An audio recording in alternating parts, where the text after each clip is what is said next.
2021년 5월 1일 큐티 말씀입니다. 역대하 13장 1절로 12절입니다. 여로보암 왕 18째 해에 아비야가 유다의 왕이 되고 예루살렘에서 3년 동안 다스리니라. 그의 어머니의 이름은 미가야요 기브아 사람 우리엘의 딸이더라.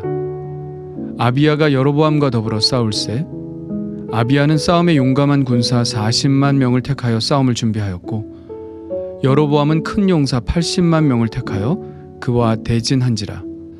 아비야가 에브라임 산중 스미라임 산 위에 서서 이르되 여로보암과 이스라엘 무리들아 다 들으라.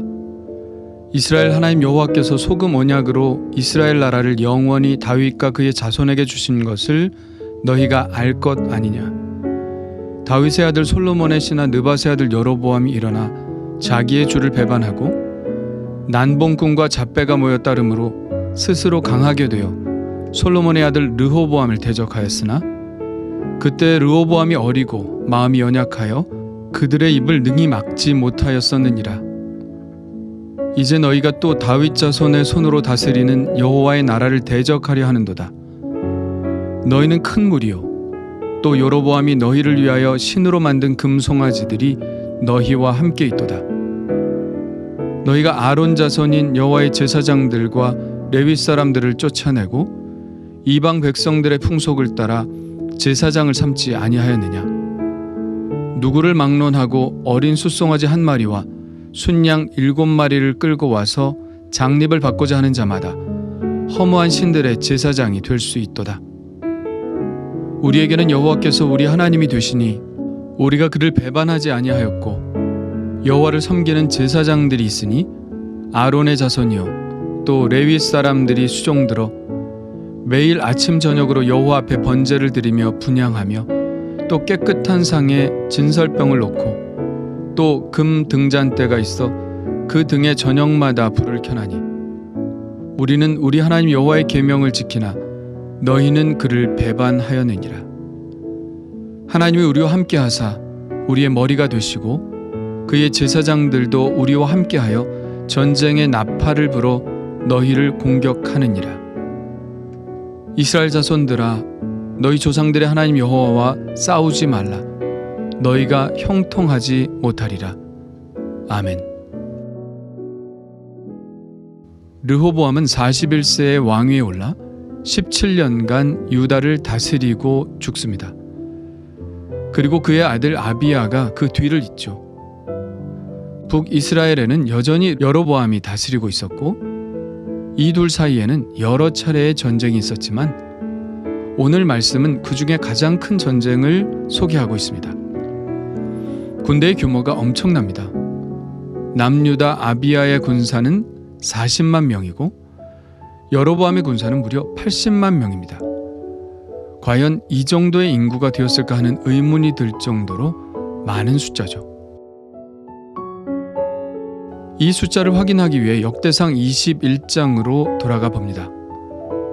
여기에는 요압에게 인구조사를 시켜서 요압이 다윗에게 보고한 숫자가 나오는데요. 역대상 21장입니다. 요압이 백성의 수요를 다윗에게 보고하니 이스라엘 중에 칼을 뺄 만한 자가 110만 명이요 유다 중에 칼을 뺄 만한 자가 47만 명이라. 이 숫자는 레위인들과 베냐민 지파를 뺀 숫자입니다. 이 숫자는 전쟁에 나가 싸울 만한 남자들의 숫자죠. 물론 이것은 다윗이 계수한 숫자이고 그 이후로 적어도 60년 이상이 흘렀으니 이것보다는 인구가 많이 늘었을 것입니다. 이것을 볼 때 오늘 말씀에 출정한 군대의 숫자는 불가능한 숫자는 아니라는 것을 알 수 있죠. 거의 전 병력을 다 출정시킨 것입니다. 전쟁은 명분이 가장 중요하죠. 명분이 확실하면 병사들이 목숨을 걸고 싸우지만 명분이 부실하면 싸울 의욕이 나지 않습니다. 그래서 과거의 전쟁을 보면 먼저 싸움을 도두는 사람들이 나와서 상대방 군사들에게 말을 하죠. 보통은 사기를 떨어뜨리거나 약을 올려서 싸움을 도두거나 합니다. 오늘 말씀에는 남유다의 아비야가 그런 역할을 하는데요. 그가 주장하는 전쟁의 명분은 무엇일까요? 한마디로 말하면 북이스라엘은 정통성이 없고 남유다만이 정통성이 있다는 이야기인데요. 그의 말을 한번 들어볼까요? 첫째는 이스라엘을 다윗과 그의 자손에게 주시겠다고 하신 것은 하나님과 다윗과 맺은 소금 언약이기 때문에 반드시 지켜야 한다는 것입니다. 소금 언약이라는 말은 성경에 딱 2번 등장하는데요. 오늘 본문에 한 번 나오고 민수기에 또 한 번 나옵니다. 이렇게 나와 있습니다. 이스라엘 자손이 여호와께 거제로 드리는 모든 성물은 내가 영구한 몫의 음식으로 너와 내 자녀에게 주노니 이는 여호와 앞에 너와 내 후손에게 영원한 소금 언약이니라. 이것은 아론에게 하신 약속이죠. 거제의 제사는 들어올리는 제사입니다. 들어올리는 것은 하나님께 바치는 것이고 다시 내리는 것은 하나님께서 아론의 자손들에게 주신다는 의미입니다. 이 약속은 영원히 있을 소금 언약이라는 것이죠. 그 외에 소금 언약에 대한 설명은 성경에 전혀 나와 있지 않습니다.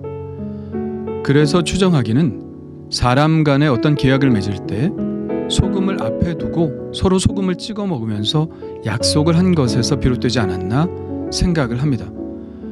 왜냐하면 소금은 변하지 않기 때문에 서로 소금처럼 변치 않고 약속을 지키자는 의미이겠죠. 어쨌든 소금 언약은 언약의 불변성, 영원성을 의미합니다. 르호보암은 다윗과 맺은 언약은 영원한 소금 언약인데 이 약속을 여로보암이 어겼다고 말하고 있는 것이죠. 6절에 이렇게 외치고 있습니다. 다윗의 아들 솔로몬의 신하 느밧의 아들 여로보암이 일어나 자기의 주를 배반하고 상대의 왕을 폄하하고 있죠. 너희들이 섬기는 왕인 여로보암은 솔로몬의 신하에 불과했고 배반자에 불과하다고 깎아내리고 있습니다. 그리고 그를 따르는 군사들에 대해서도 남봉꾼과 잡배라고 부르고 있죠. 유다의 정통성은 왕위 계승뿐 아니라 종교적인 부분에서도 유일하다는 이야기를 이어가고 있는데요. 여로보암이 만든 금송아지는 신이 아닐 뿐 아니라 그는 하나님이 대대로 세우신 레위인과 아론 자손의 제사장의 언약까지 폐했다고 말합니다. 앞서 보았듯이 여로보암은 레위인들과 하나님의 제사장들을 다 해임하고 임의로 제사장을 세웠죠. 오늘 말씀에 보니 제사장의 장립을 받고자 하는 자는 누구든 상관없이 어린 수송아지 1마리와 순양 7마리를 끌고 오면 제사장을 시켜주었던 여로보암의 행태도 여지없이 고발하고 있습니다. 그러면서 르호보암은 여전히 율법을 따라 계속되고 있는 예루살렘 성전 제사의 모습을 그들에게 떠오르게 하고 있죠. 10절과 11절입니다. 우리에게는 여호와께서 우리 하나님이 되시니 우리가 그를 배반하지 아니하였고 여호와를 섬기는 제사장들이 있으니 아론의 자손이요 또 레위 사람들이 수종들어 매일 아침 저녁으로 여호와 앞에 번제를 드리며 분향하며 또 깨끗한 상에 진설병을 놓고 또 금 등잔대가 있어 그 등에 저녁마다 불을 켜나니 우리는 우리 하나님 여호와의 계명을 지키나 너희는 그를 배반하였느니라. 아마 이 이야기를 이스라엘 군사들이 들었다면 자신들의 전쟁의 명분이 별로 내세울 것이 없다는 사실에 동의했을 것입니다. 이렇게 그들의 힘을 쫙 빼놓고 그는 연설을 마무리합니다. 하나님이 우리와 함께하사 우리의 머리가 되시고 그의 제사장들도 우리와 함께하여 전쟁의 나팔을 불어 너희를 공격하느니라. 이스라엘 자손들아 너희 조상들의 하나님 여호와와 싸우지 말라. 너희가 형통하지 못하리라. 이런 모든 상황들로 보아 명분은 자신들에게 있다는 것입니다. 하나님은 자신들과 함께 하실 수밖에 없고 하나님이 너희들과 싸우신다는 것입니다. 그러니 괜히 하나님과 싸울 생각하지 말고 물러가라는 것이죠. 이 싸움은 하나만한 싸움일 거라는 것입니다. 반드시 그들이 패배할 것이라는 것이죠. 아비야의 용기는 대체 어디서 나온 것일까요? 40만 대 80만은 뻔히 질 수밖에 없는 싸움 아닌가요? 아니, 싸움을 하기도 전에 겁을 집어먹을 만한 불리한 전세임에 틀림이 없습니다. 그런데 그는 이렇게 큰 소리를 치고 있습니다. 40만 명과 80만이 싸워서 정말 이길 수 있을 것이라고 생각한 것일까요? 전력적으로 분명히 부족하다는 것을 그는 알고 있었을 것입니다. 객관적인 상황이 너무나 불리하다는 것을 충분히 알고 있었겠죠.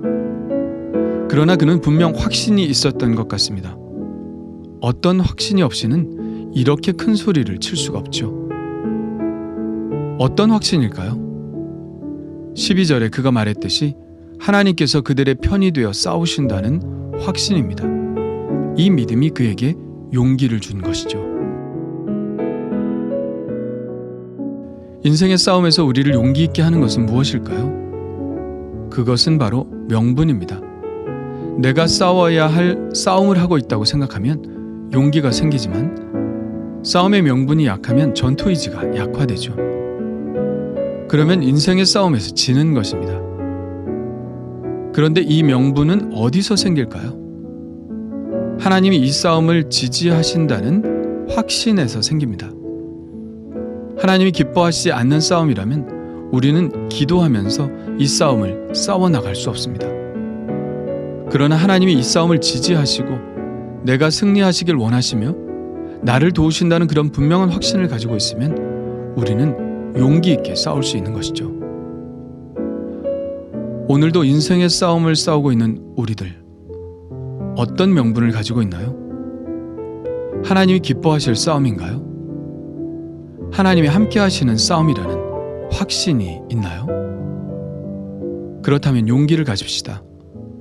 하나님께서 분명히 우리를 승리로 이끄실 것입니다.